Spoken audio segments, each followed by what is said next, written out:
Well, couple other things I noticed that are necessary to talk about in this time frame. Last night, Saturday Night Live came back after their hiatus, which is a fancy television word for a long vacation. Screw ya. You notice that they never say vacation in entertainment. They say the show's on hiatus. Well, yeah, but hiatus is also used to mean you're done. Well, there's that part of it. But the show was on hiatus. They came back, and it was very interesting. And I watched until it comes out an hour earlier here, so about 11:30, because I did want to see Billie Eilish perform. And they started with kind of the expected, Trump, he's freaking out about the impeachment. He calls Rudy Giuliani, and then there's Bill Barr, and so kind of what you'd expect. Oh, I'm covering up the cover-up, so all the talking points were in. Then that was fine. But then the next sketch was very interesting.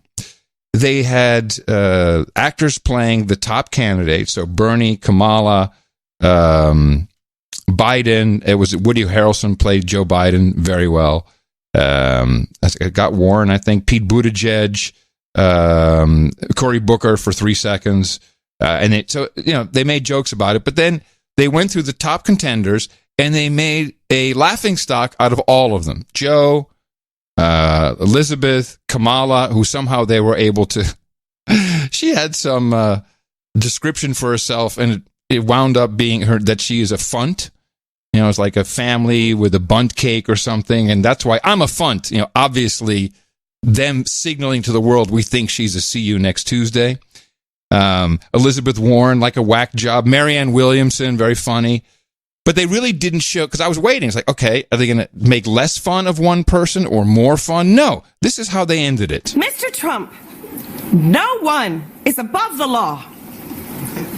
Above the law. Thursdays on NBC. Gonk, gonk. And those are our choices, America. Good luck. That's how the sketch ended.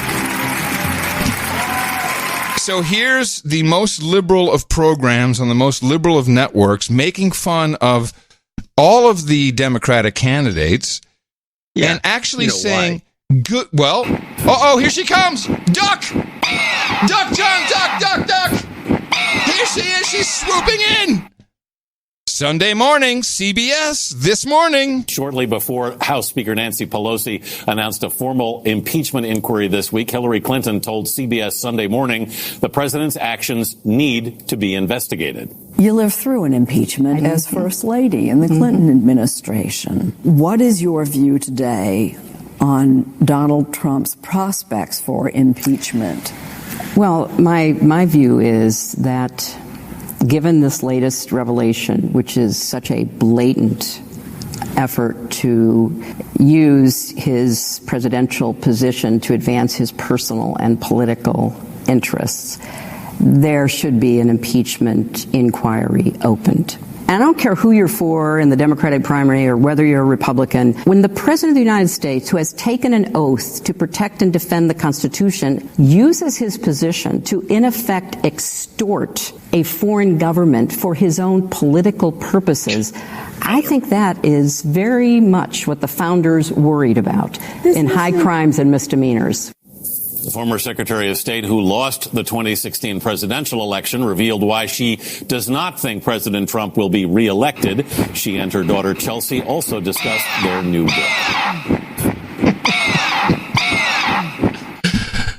So she'll also be on Colbert. Now, of course, it's CBS, Simon & Schuster, so she's doing the CBS shows. She'll be on The View this week. If there ever was a time, if there ever was a beautiful setup, it's to have Trump getting impeached, Biden looking like he's non-electable, everybody's making fun of all the front runners, even NBC or CNBC is putting fear out there about Elizabeth Warren. But how is it possible that this company cannot find a CEO? I mean, are they worried about Elizabeth Warren attacking that? She or he would be. Of course they are, and of course that person is. Why wouldn't they be? I don't know. If she becomes president, what do you think is going to happen to the banks? Well, it's not it would be a suboptimal situation for the banks. Right. You think Elizabeth Warren pushes banks into it? Well, they're already down 20% from the highs, but... Yeah, I just think that... I don't know what's going to happen. Look, I've got to tell you, when you get off the desk and you talk to executives, they're more fearful of her winning. I mean, I've never heard anybody say, look, she's got to be stopped. She's got to be stopped. I don't know. She's very... she keeps going up in the polls. She's raised a ton of money. She's going to win Iowa, I believe. She's a very compelling figure on the stump. By the way, I hear it too, and it's another reason why companies are being implored to do things now.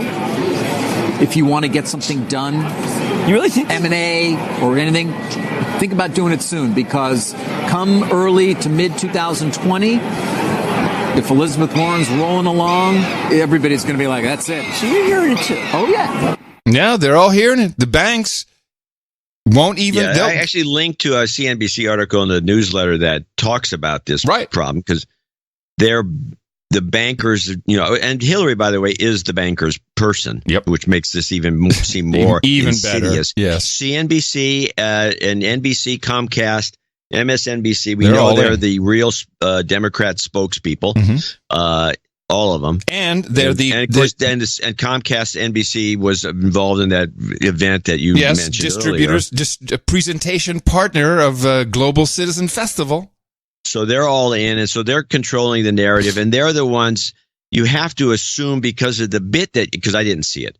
The bit that you talked about that was done on Saturday Night Live, which was detrimental to all the candidates.